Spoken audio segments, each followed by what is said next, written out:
President, today is a great day. Today marks the 50th anniversary of Title IX. For a half a century, we've witnessed the impact Title IX has had on generations of women in sports. Title IX provided women the long denied platform that had always been afforded men.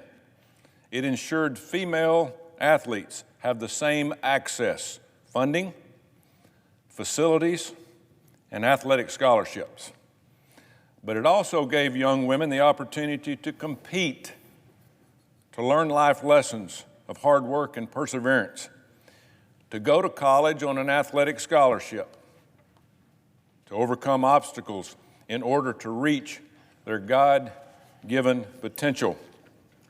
And since 1972, female participation in sports at the college level has risen more than 600%. And today, 43% of high school girls participate in some competitive sports, as to 50 years ago, only 3 to 5%. What a turnaround. For all these reasons, decades later, we have proof that Title IX has worked. Sports can transform lives. I've seen it. I began my coaching career as a high school girls basketball coach just a few years after Title IX was enacted. And now, 50 years later, America's female athletes are not only the best performing on the world stage in team and individual sports, but they also are the leaders in our communities and in our country. Title IX sent an incredible message to female athletes across the nation, which is you can compete, you can win, and you will be afforded a fair and level playing field to do so. I have personally witnessed Title IX protections allowed young women to gain all the opportunities and life lessons that participating in sports has to offer.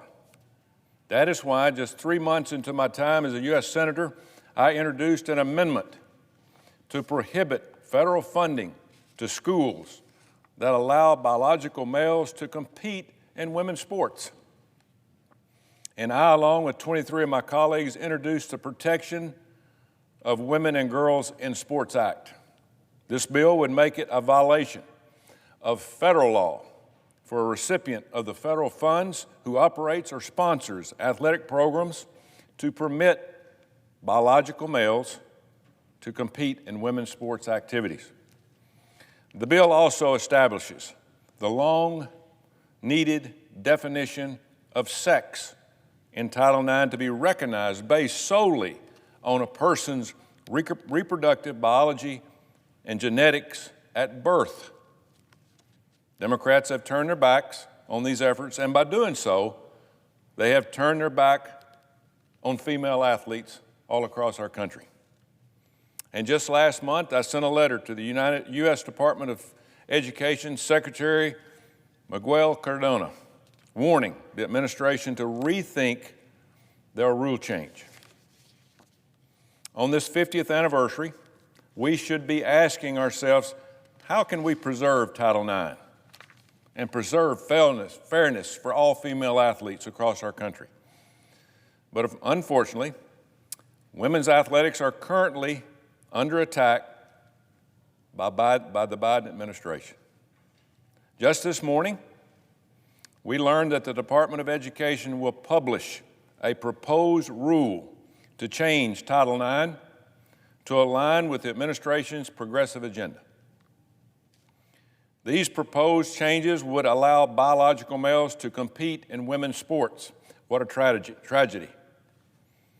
It would take a wrecking ball to the 5 decades of Title IX success for women.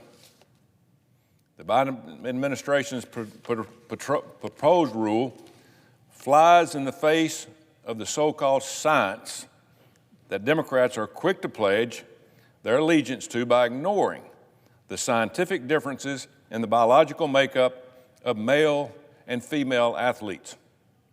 Apparently, science only matters when it conforms to Democrats' partisan agenda.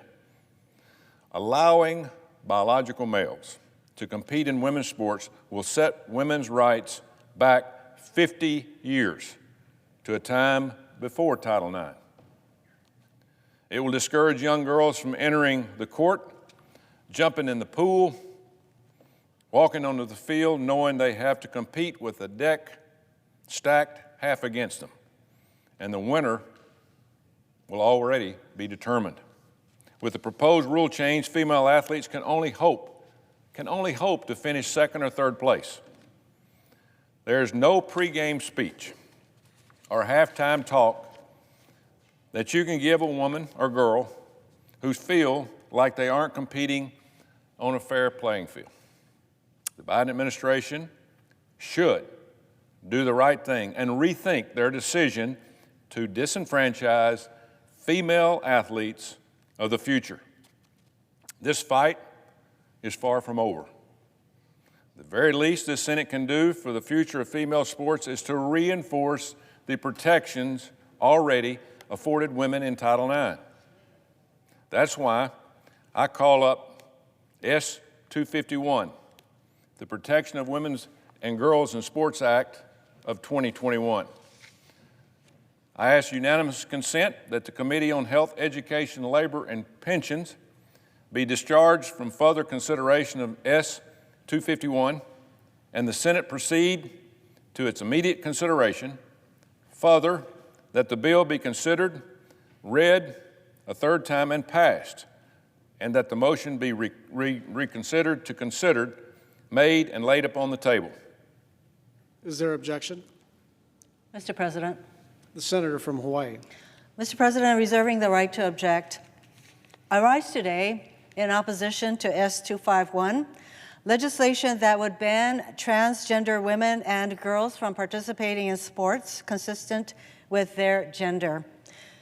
My Republican colleagues falsely claim that allowing transgender women and girls to play sports is harmful to cisgender women and girls. They continue to hurl insulting lies about transgender girls dominating sports. But what is true is that these bans are deeply harmful to transgender girls, particularly transgender girls of color, girls who are gender nonconforming or born with intersex traits, as well as cisgender girls. These sex tests invade every girl's privacy and opens the door to harass anyone who is perceived as different.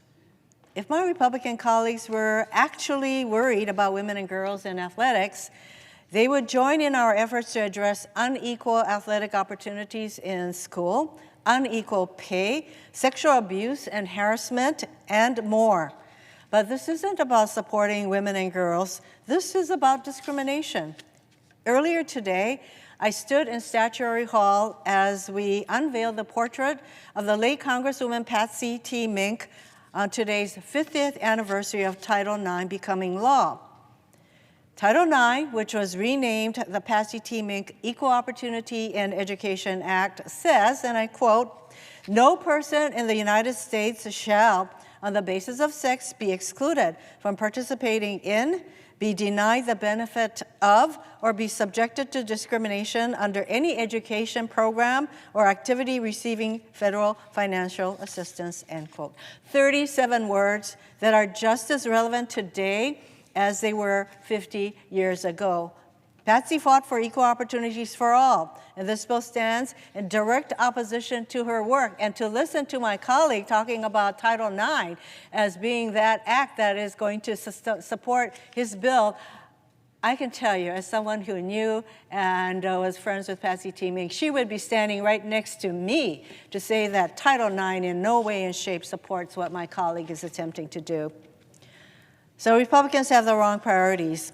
We shouldn't be banning anyone from playing sports. We should be fighting the discrimination that all women and girls continue to face in athletics, in the classroom, and in the workplaces. I am proud to stand up and oppose this harmful legislation and continue to advance Patsy Mink's legacy of equal opportunities for all. Mr. President, for these reasons, I object. The objection is heard. Mr. President, Senator from Alabama. the thing I'd like to say about equal opportunity is just over the last few years, biological males playing in women's sports have won 22 championships. Other girls playing for second and third. I'm disappointed that my colleague thinks this is not about equal rights. I'm disappointed that my colleague won't stand up for women and women's rights. We should all be here fighting for the same thing. I yield the floor.